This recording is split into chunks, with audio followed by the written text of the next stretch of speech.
Hello. Since I started first making a combination of audio and video, I don't know, 5 years ago,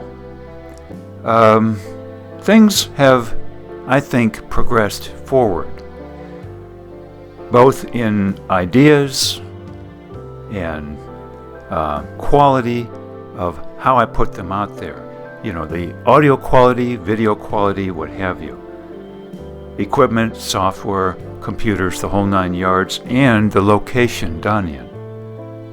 So I want to take just a second to say, time to time I wonder whether I ought to just scrap everything and start over again.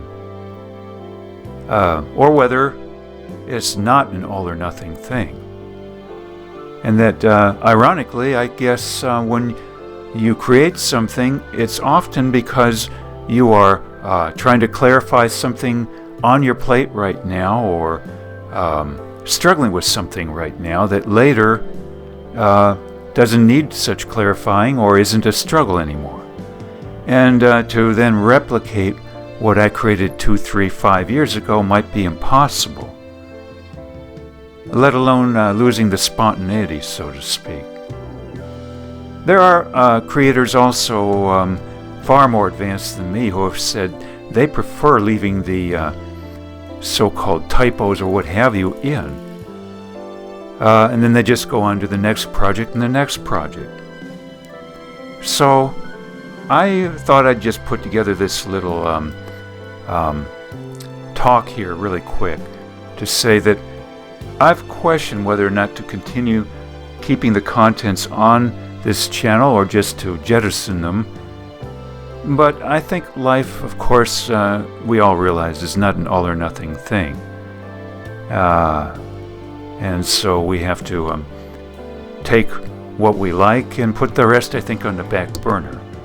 And so I just say this, that from time to time I've wondered about the contents of my channel and this and that. And I just thought then that I'd put a little label on here that I am aware that we change and our equipment changes,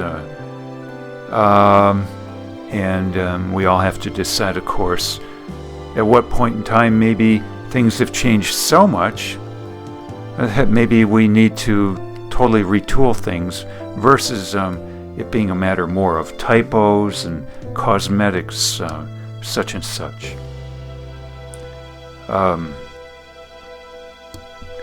And of course, material is not up everyone's alley, of course.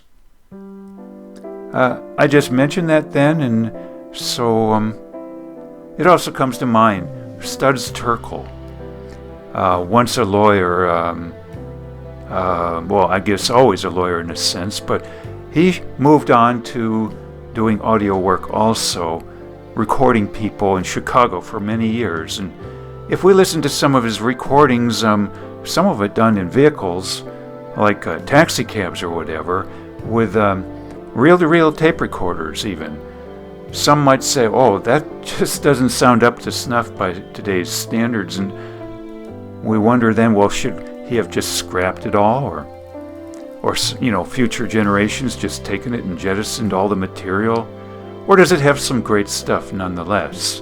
And of course, not only the content per se, but the spontaneity of it all, and that you can't replicate it really.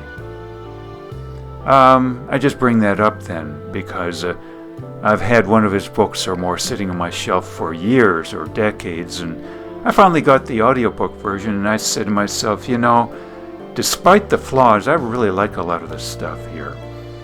And, despite not only the flaws in the content and the delivery of it with the equipment, but even the man himself. If we were to just say, I want everything all or nothing, I think that could be problematic for advancement of all of us. And once again, I just thought I'd mention all of this and wish you well.